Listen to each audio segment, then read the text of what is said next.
नमस्कार भक्तों, आइए इस वीडियो में हम श्री जगत गुरु कृपालु जी महाराज का सत्संग सुनते हैं। सुनो साधक, सुनो साधक, सुनो साधक प्यारे।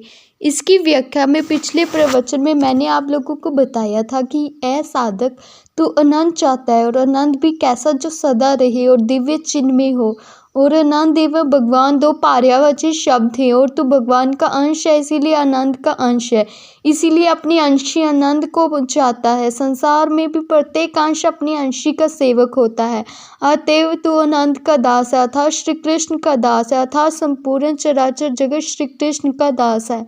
साधारण चराचर जीव से लेकर हरि हर तक, ब्रह्मा विष्णु शंकर तक सब उनके दास हैं। जीव सदा से ही श्री कृष्ण से विमुख रहा है, सदा से ही भूलना नहीं, इसीलिए माया ने उस पर अधिकार कर रखा है सदा से।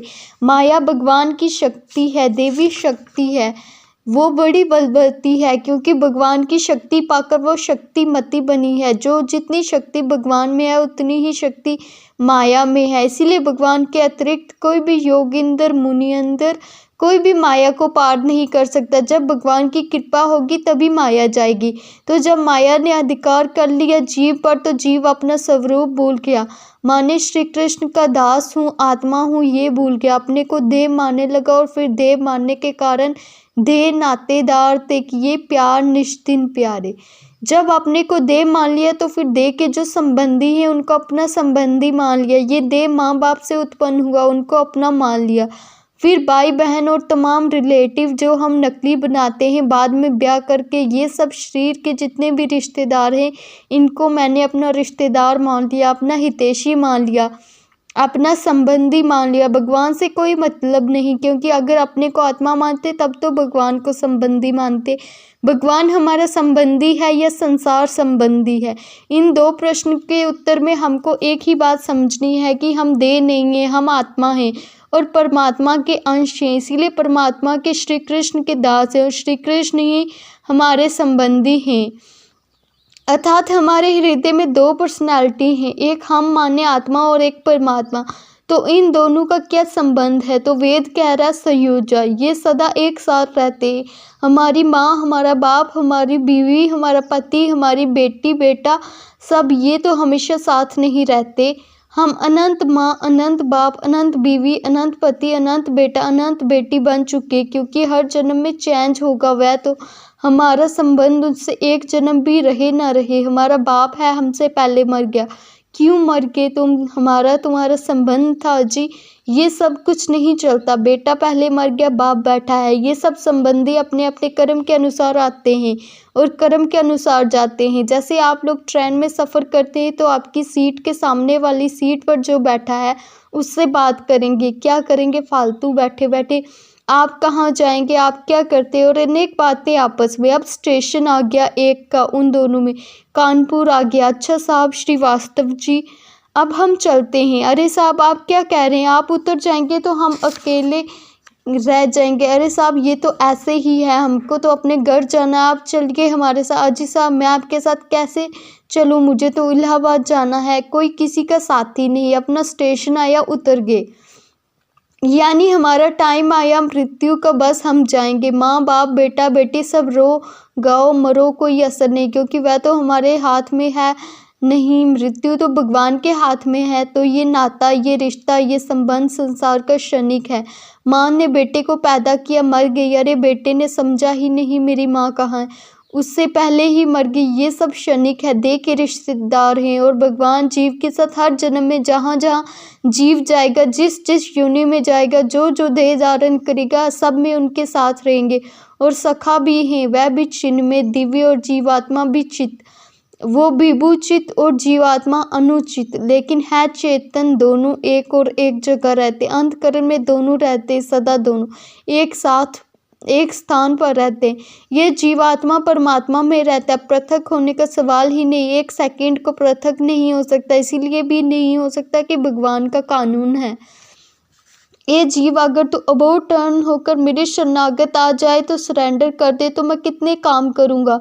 3 गुण समाप्त कर दूंगा, माया समाप्त कर दूंगा, 3 शरीर समाप्त कर दूंगा, 3 कर्म समाप्त कर दूंगा, 5 क्लेश समाप्त कर दूंगा, 5 कोष समाप्त कर दूंगा, सब गड़बड़ी समाप्त कर दूंगा और सदा को आनंद में कर दूंगा। तो अगर 1 सेकंड को भगवान पृथक हो जाए और उसी क्षण में जीव सरेंडर कर दे तो फिर क्या जवाब देंगे भगवान। इसलिए उनको सदा साथ रहना पड़ता है। ऐसे संबंधी हैं और ऐसे संबंधी हैं जो तुमसे कुछ नहीं चाहता, क्योंकि वह परिपूर्ण है, उसे किसी से कुछ नहीं चाहिए। वह परिपूर्ण आत्मा राम है, पूर्ण काम है, परम निष्काम है। तो ऐसे संबंधी संसार में कोई नहीं मिलेगा।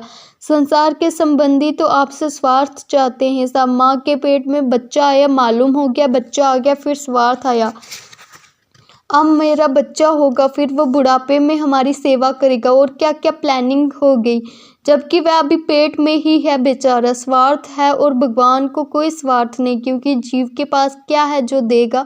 उसका शरीर गंदा, मन गंदा, बुद्धि मायक, तो अपने सखा को जीव क्या देगा। बस भगवान सेवा करता है अपने सखा की। माँ के पेट में ऐसा प्रबंध कर दिया कि शरीर बन जाए नेचुरल। कोई माँ शरीर बनाती है कि बाप बनाता है? अरे कुछ नहीं, सब प्राइवेट का भगवान कर रहे हैं पेट में, और फिर शरीर बन गया तो वह बाहर कैसे निकाला जाए, वह भी सब तरकीब भगवान करते। शरीर का पालन पोषण कैसे हो माँ के पेट में, कौन रोटी दाल चावल खिलाएगा। भगवान ने ऐसी स्कीम बना दी कि माँ जो कुछ खाएगी उससे बच्चे का पालन होगा, शरीर बढ़ेगा। इतना हमारा हितैषी। फिर हम पैदा हुए तो हम कुछ खा पी नहीं सकते थे, तो माँ के स्तन में नेचुरल दूध बन गया, नेचुरल बन गया वही स्तन, वही कभी दूध नहीं था उसमें, और बच्चा पैदा होते ही दूध निकलने लगा। इतना दयालु है भगवान, हमारा प्रबंध रखता है वो हिसाब। लेकिन माँ कब तक दूध पिलाएगी, तो दांत निकलवा दिए भगवान ने। अब बेटा तुम खाओ पियो बाहर की चीज़ें, हमने तुम्हारे लिए संसार बना रखा है। फिर अनंत जन्म में हमने जो किया है कर्म उसका हिसाब रखता है, उसका फल देता है।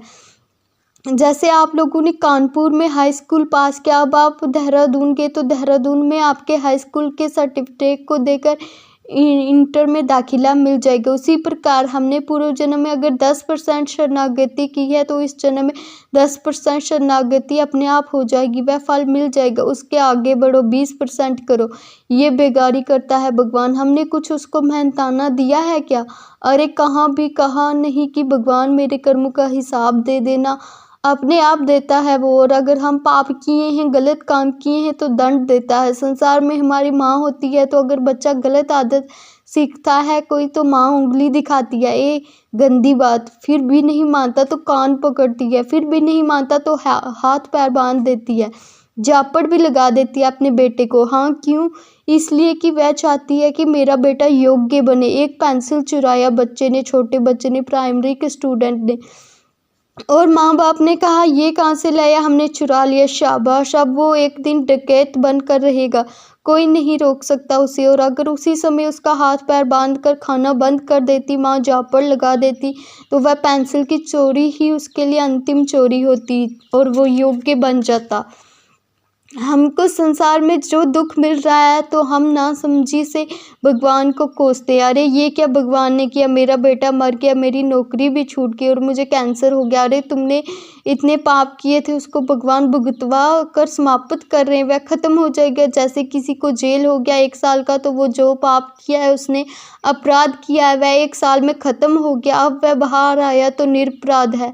तो जैसे माँ बाप अपने बच्चे को दंड देते हैं गलत काम करने पर, ऐसे ही भगवान हमारे पाप कर्मों को दंड देते हैं संसार में, ताकि हम जागें, सावधान हो। यही सुख नहीं, यहाँ अपना कोई नहीं, सब स्वार्थी है। ये नॉलेज हो तब भगवान की ओर जीव चले, अन्यथा क्यों चलेगा अपने को भगवान माने हुए। धन्यवाद। आगे का प्रवचन अगली वीडियो में सुनते हैं।